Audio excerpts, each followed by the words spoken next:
আসসালামু আলাইকুম, স্বাগতম সবাইকে আজকের এই ক্লাসে। আজ আমরা এই ক্লাস শিখবো take question present indefinite tense নিয়ে। অর্থাৎ প্রেজেন্ট ইনডিফিনিট টেন্সকে আমরা কীভাবে টেক কোয়েশন করব। তো টেক কোয়েশন প্রেজেন্ট ইনডিফিনিট টেন্সকে টেক কোয়েশন করতে হলে আমাদেরকে অক্সিলারি ভার্ব সম্পর্কে জানতে হবে। অর্থাৎ প্রেজেন্ট ইনডিফিনিট টেন্সের মধ্যে কোন অক্সিলারি ভার্ব বসে। তো প্রেজেন্ট ইনডিফিনিট টেন্সের মধ্যে টেক কোয়েশন করতে হলে ডু এবং ডাজ বসে। ডু বসে সব সাবজেক্টের সাথে, কিন্তু থার্ড পারসন সিঙ্গুলারের সাথে ডাজ বসে। এখন ডু এর নেগেটিভ ফর্ম এবং ডাজের নেগেটিভ ফর্ম আমরা জানবো। তো ডু এর নেগেটিভ ফর্ম হচ্ছে ডু প্লাস নট, অর্থাৎ ডোন্ট হবে শর্ট ফর্ম। আর ডাজের নেগেটিভ ফর্ম হচ্ছে ডাজেন, অর্থাৎ ডাজ নট। ডাজ নটের শর্ট ফর্ম হচ্ছে ডাজেন। তো ডোন্ট মানে ডু প্লাস নট, আর ডাজেন মানে ডাজ প্লাস নট। তো আমরা জানি যে যদি আমাদের সেন্টেন্সটা যদি টেক কোয়েশনের সেন্টেন্সটা যদি এফার্মেটিভ সেন্টেন্স হয়, টেক কোয়েশন হবে নেগেটিভ। আর সেন্টেন্স যদি নেগেটিভ হয়, টেক কোয়েশন হবে এফার্মেটিভ। এ হচ্ছে টেক কোয়েশনের রুলস বা নিয়ম। তো আমরা আই স্পিক ইন ইংলিশ, এই সেন্টেন্স হচ্ছে প্রেজেন্ট ইনডিফিনিট টেন্স। আমরা কীভাবে বুঝতে পেরেছি এটি প্রেজেন্ট ইনডিফিনিট টেন্স? কারণ সাবজেক্টের পর স্পিক হচ্ছে ভার্বের প্রেজেন্ট ফর্ম, এর জন্য এটি হচ্ছে প্রেজেন্ট ইনডিফিনিট টেন্স। এবং আমরা এটি এখন জানবো এটি এফার্মেটিভ সেন্টেন্স না negative sentence. I speak in English এটি হচ্ছে এফার্মেটিভ সেন্টেন্স, কারণ এই আই স্পিক ইংলিশের মধ্যে নেগেটিভ কোনো ফর্ম নেই, অর্থাৎ ডোন্ট বা ডাজেন্ট নেই, এর জন্য এটি হচ্ছে এফার্মেটিভ সেন্টেন্স। তো আমরা আগে জেনেছি যে আমাদের সেন্টেন্স যদি এফার্মেটিভ সেন্টেন্স হয় তাহলে টেক কোয়েশন হবে নেগেটিভ। তো আমরা জানি যে প্রেজেন্ট ইনডিফিনিট টেন্সের মধ্যে ডু এবং ডাজ বসে। যেহেতু আমাদের এই sentence present indefinite tense affirmative, এর জন্য বসবে ডু বসবে। যেহেতু আমাদের সেন্টেন্সের মধ্যে আই সাবজেক্ট আছে, আমরা আই বসাবো। তো এখানে আই বসেছি, তারপর কোয়েশ্চন মার্ক দিব। তো আই স্পিক ইন ইংলিশ, এই সেন্টেন্সের টেক কোয়েশ্চন হচ্ছে ডু আই। তারপর সেকেন্ড সেন্টেন্স আমরা দেখি আই ডোন্ট গিভ এ বুক, এই সেন্টেন্স হচ্ছে present indefinite tense plus negative sentence. আমরা কীভাবে জানতে পারছি এটি প্রেজেন্ট ইনডিফিনিট টেন্স? কারণ আইয়ের পরে গিফট হচ্ছে ভার্বের প্রেজেন্ট ফর্ম, এবং নেগেটিভ ফর্ম জানতে পেরেছি কারণ আই সাবজেক্টের উপর কী আছে? ডোন্ট আছে।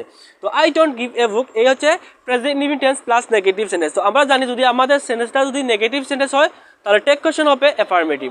তো যেহেতু ডোন্টের মধ্যে ডু আছে, এর জন্য আমরা কেন ডু বসেছি। যেহেতু আমাদের সেন্টেন্সের মধ্যে আই সাবজেক্ট আছে, আমরা এখানে আই বসাবো, আই। আর এখানে আই স্পিক ইন ইংলিশ এটি এফার্মেটিভ সেন্টেন্স, এটি টেক কোয়েশন হবে নেগেটিভ, অর্থাৎ ডোন্ট হবে, ডোন্ট আই। তো আমার আই স্পিক ইন ইংলিশ এটি হচ্ছে এফার্মেটিভ সেন্টেন্স, টেক কোয়েশন হবে নেগেটিভ। আর I don't give a book এটি হচ্ছে নেগেটিভ সেন্টেন্স, টেক কোয়েশন হবে এফার্মেটিভ।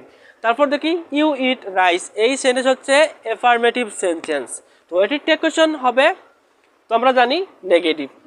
যেমন ইউ ইট রাইস, তো ইউর সাথে অক্সিলারি ভার্ব বসে ডু, তো কারণ আমরা ডু বসেছি ডু। তারপর যেহেতু আমাদের সেন্টেন্সের মধ্যে ইউ আছে, আমরা ইউ বসাবো, তারপর কোয়েশ্চন মার্ক দেবো। তো ইউ এট রাইস এই সেন্টেন্সের present indefinite tense plus affirmative sentence. তো আমরা জানি আমাদের সেন্টেন্স যদি এফার্মেটিভ সেন্টেন্স হয় তাহলে টেক কোয়েশ্চন হবে নেগেটিভ। ইউ ইট রাইস, এটির টেক কোয়েশ্চন হচ্ছে ডু ইউ। তারপর আরেকটি সেন্টেন্স দেখি you don't go to school, এই সেন্টেন্স হচ্ছে এটি হচ্ছে নেগেটিভ সেন্টেন্স। যেহেতু আমাদের এই সেন্টেন্স হচ্ছে negative sentence plus present indefinite tense, তো যেহেতু আমাদের সেন্টেন্স নেগেটিভ তাহলে টেক কোয়েশন হবে এফার্মেটিভ। তো টেক কোয়েশন এফার্মেটিভ মানে কি? তো যেহেতু এখানে ডু আছে, ডোন্ট আছে, ডোন্টের মধ্যে ডু আছে, আমরা ডু বসাবো। তো ডু বসেছি, যেহেতু আমাদের এখানে সাবজেক্ট ইউ আছে, আমরা ইউ দিয়েছি, তারপর কোয়েশন মার্ক দিয়েছি। তারপর আরেক সেন্টেন্স দেখি হি কামস টু মার্কেট, এই সেন্টেন্স হচ্ছে present indefinite tense plus affirmative sentence. কারণ আই কামস টু মার্কেট এই সেন্টেন্সের মধ্যে নেগেটিভ কোনো ফর্ম নেই, ডোন্ট অথবা ডাজেন্ট নেই, এর জন্য এটি হচ্ছে এফার্মেটিভ সেন্টেন্স। যেহেতু আমাদের সেন্টেন্সে এফার্মেটিভ তাহলে টেক কোয়েশন হবে নেগেটিভ। তো নেগেটিভ হলে কী হবে? তো নেগেটিভ হলে ডোন্ট বসবে, ডাজ বসবে, ডাজেন্ট বসবে, কারণ আমরা জানি থার্ড পারসন সিঙ্গুলার নাম্বারের সাথে ডাজ অথবা ডাজেন্ট বসে। যেহেতু এফার্মেটিভ সেন্টেন্স এর জন্য আমরা নেগেটিভ বসালাম ডাজেন্ট। তারপর হি সাবজেক্ট আছে, আমরা ই বসাবো, তারপর কোয়েশ্চন মার্ক বসাবো। তারপর আরেকটা সেন্টেন্স দেখি শি ডাজেন্ট রিড এ বুক, এই সেন্টেন্স হচ্ছে প্রেজেন্ট ইনডিফিনিট টেন্স, কারণ সাবজেক্টের উপর রিড আছে এবং এটি নেগেটিভ সেন্টেন্স, কারণ ডাজেন্ট হচ্ছে নেগেটিভ ফর্ম। যেহেতু আমাদের এই সেন্টেন্স হচ্ছে she doesn't read a book present indefinite tense plus negative sentence. তো আমরা জানি আমাদের সেন্টেন্স যদি নেগেটিভ সেন্টেন্স হয় তাহলে টেক কোয়েশন হবে এফার্মেটিভ। যেহেতু কারণ ডোন্ট ডাজেন্ট আছে, আমরা ডাজেন্টের মধ্যে ডাজ আছে, আমরা ডাজ বসাবো, ডাজ। যেহেতু আমাদের এই সেন্টেন্সের মধ্যে সাবজেক্ট হি আছে, শি আছে, আমরা শি বসাবো, সি তার কোশ্চেন মার্ক বসাবো। তারপর আরেকটি সেন্টেন্স দেখি, উই রাইট দিস স্টোরি। এই সেন্টেন্স হচ্ছে প্রেজেন্ট ইনডিফিনিট টেন্স প্লাস এটি হচ্ছে অ্যাফার্মেটিভ সেন্টেন্স। তো আমরা জানি আমাদের সেন্টেন্স যদি অ্যাফার্মেটিভ হয় তাহলে টেক কোশ্চেন হবে নেগেটিভ। তো ওই সাবজেক্টের সাথে ডু বসবে, ডোন্ট বসবে, কারণ সেন্টেন্সটা অ্যাফার্মেটিভ। তো এখানেও আমরা ডোন্ট বসালাম। তারপর সাবজেক্ট যেহেতু উই আছে আমরা উই বসেছি, তারপর কোয়েশ্চন মার্ক দিয়েছি। তারপর উই ডোন্ট প্রোভাইড হেয়ার। তো উই ডোন্ট প্রোভাইড দ্যার এটি হচ্ছে প্রেজেন্ট ইনডিফিনিট টেন্স, কারণ উইর পরে প্রোভাইড হচ্ছে ভার্ব প্রেজেন্ট ফর্ম, এর জন্য প্রেজেন্ট ইনডিফিনিট টেন্স প্লাস এটি হচ্ছে নেগেটিভ সেন্টেন্স, কারণ ডোন্ট আছে নেগেটিভ ফর্ম। তো আমরা জানি তো আমাদের সেন্টেন্সটা যদি যে নেগেটিভ সেন্টেন্স হয় তাহলে টেক কোশ্চেন হবে অ্যাফার্মেটিভ, অর্থাৎ বিপরীত হবে। ডোন্ট আছে এখানে কি বসবে, এখানে ডু বসবে, ডু। আর যেহেতু সাবজেক্ট উই আছে আমরা উই বসাবো, তারপর কোয়েশ্চন মার্ক দেবো। তো উই ডোন্ট প্রোভাইড হেয়ার এই সেন্টেন্সের টেক কোয়েশ্চন হচ্ছে ডু উই।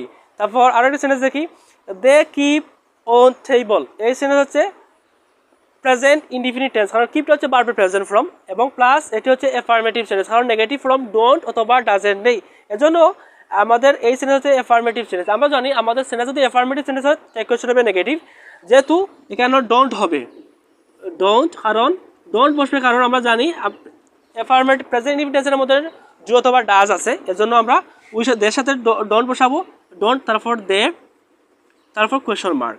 তারপর আরেকটা সেন্টেন্স দেখি, দে ডোন্ট মিট হিম। এই সেন্টেন্স হচ্ছে প্রেজেন্ট ইনডিফিনিট টেন্স, কারণ মিটটা হচ্ছে ভার্বের প্রেজেন্ট ফর্ম, তো এটি প্রেজেন্ট ইনডিফিনিট টেন্স প্লাস এটি নেগেটিভ সেন্টেন্স, কারণ এখানে ডোন্ট নেগেটিভ ফর্ম আছে। তো দে ডোন্ট মিট হিম এটি হচ্ছে নেগেটিভ সেন্টেন্স। আমরা জানি আমাদের সেন্টেন্স যদি নেগেটিভ সেন্টেন্স হয় তাহলে টেক কোশ্চেন হবে অ্যাফার্মেটিভ। তো এখানেও আমরা ডোন্টের মধ্যে ডু আছে আমরা ডু বসিয়েছি, তারপর দে সাবজেক্ট আছে আমরা দে বসেছি, তারপর কোয়েশ্চন মার্ক দিয়েছি। তো আমরা এই ক্লাসে শিখলাম যে টেক কোয়েশ্চন প্রেজেন্ট ইনডিফিনিট টেন্সকে কীভাবে টেক কোয়েশ্চন করতে হয়। তো আমাদের সেন্টেন্স যদি অ্যাফার্মেটিভ সেন্টেন্স হয় টেক কোয়েশ্চন হবে নেগেটিভ, আর আমার সেন্টেন্স যদি নেগেটিভ সেন্টেন্স হয় টেক কোয়েশ্চন হবে অ্যাফার্মেটিভ। এই হচ্ছে সেন্টেন্স স্ট্রাকচার। তো এই যে নিয়ম, ইনশাল্লাহ অন্য ক্লাসে আমরা tag question past indefinite tense নিয়ে আলোচনা করবো। সে পর্যন্ত ভালো থাকুন, ইনশাল্লাহ পরের ক্লাসে দেখা হবে। আল্লাহ হাফিজ, আসসালামু আলাইকুম।